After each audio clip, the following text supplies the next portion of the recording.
bem-vindo à videoaula O que é dependência química. Você poderá acompanhar esse curso seguindo a aula escrita já estudada. Desejamos uma boa aula. Segundo a Organização Mundial de Saúde, dependência química é classificada como uma doença grave, contínua e até então sem cura. Isso não quer dizer que não há tratamento, muito menos que ele não seja eficaz. Pelo contrário, o tratamento é fundamental para minimizar o sofrimento e garantir uma vida mais saudável e com qualidade. Povos indígenas que viveram há milhares de anos já faziam uso de diversas plantas tanto para alimentação quanto para rituais sagrados. Com o tempo, o homem começou a desenvolver produtos a partir de elementos capazes de alterar a consciência e o próprio comportamento. Bebidas alcoólicas, cigarros e cocaína são exemplos dessas produções.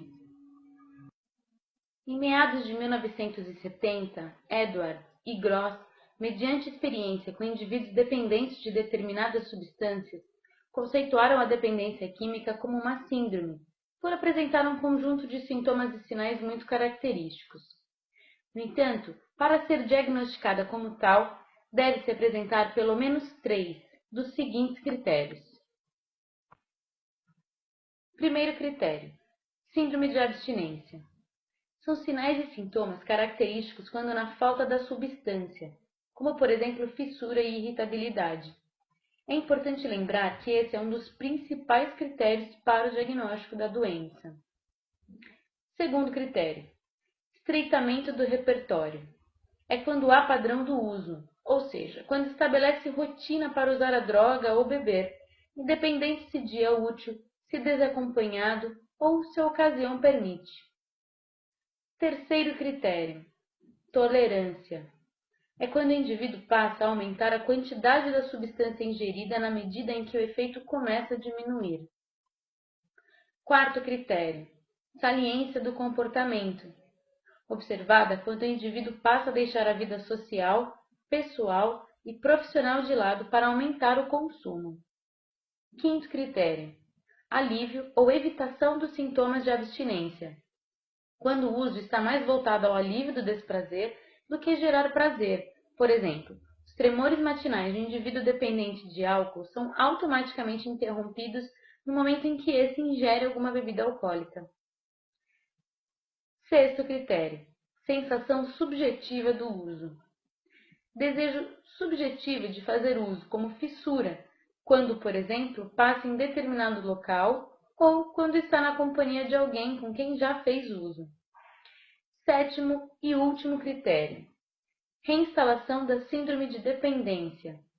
Após período de abstinência, o indivíduo retoma o mesmo padrão de uso. O que provoca a dependência química? A instalação da dependência química está diretamente ligada a 3 fatores: biológico, psicológico e social. O fator biológico nota-se a predisposição genética, assim como a capacidade de cada organismo em eliminar a substância. Acredita-se que quanto mais lento o organismo, mais suscetível o indivíduo se encontra. Outra característica é o potencial de ação da droga no organismo. Quanto mais rápida chegar ao cérebro, maior o prazer sentido e mais vulnerável à instalação da dependência. Fator psicológico.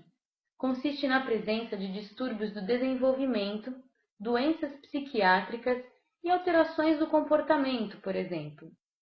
Indivíduos com tais características estão muito propensos a desenvolver a doença, seja para diminuir o sofrimento causado pelos sintomas apresentados ou porque os efeitos da droga são muito parecidos com a realidade vivida pelo sujeito.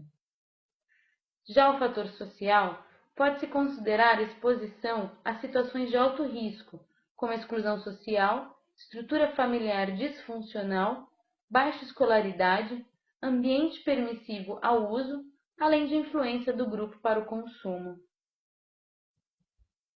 Todas as pessoas que bebem ou fazem uso de drogas são dependentes? Na realidade, a maioria das pessoas que fazem uso de substâncias psicoativas não são dependentes.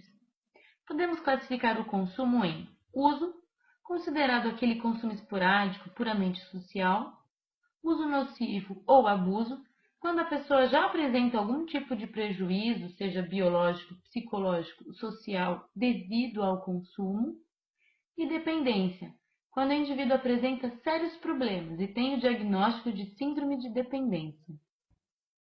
Por que uma droga vicia mais que a outra? Muitas drogas têm alto poder de instalação da dependência química, e isso se dá principalmente pela via de administração. Sabe-se que o tempo de ação que uma droga leva para atingir o cérebro é crucial para a instalação da dependência. Quanto mais rápida, mais vulnerável o indivíduo fica.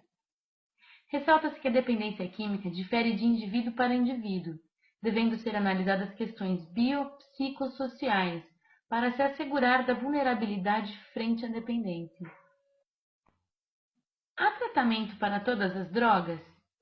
Sim, há tratamento para todos os indivíduos que apresentam síndrome de dependência, seja por qual for a droga. Deve-se lembrar que o tratamento deverá ser baseado nas qualidades e dificuldades de cada indivíduo, para que o profissional responsável possa atingir e focar na qualidade de vida e bem-estar do paciente. Onde procurar ajuda para o dependente e sua família? Todas as cidades devem contar com um serviço público de saúde para o tratamento da dependência química.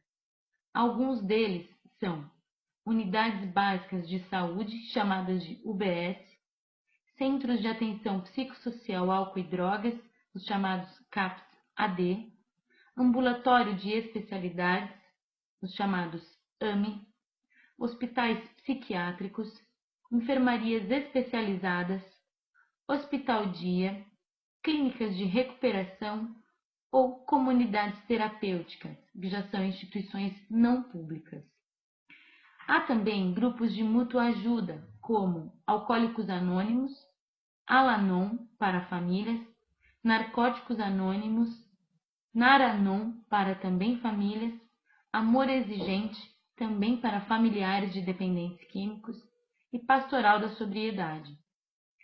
Se você não conhece nenhum desses locais para tratamento em sua cidade ou não sabe onde localizar esses grupos de mútua ajuda, entre em contato com a prefeitura de sua cidade. Lá, certamente você será melhor informado.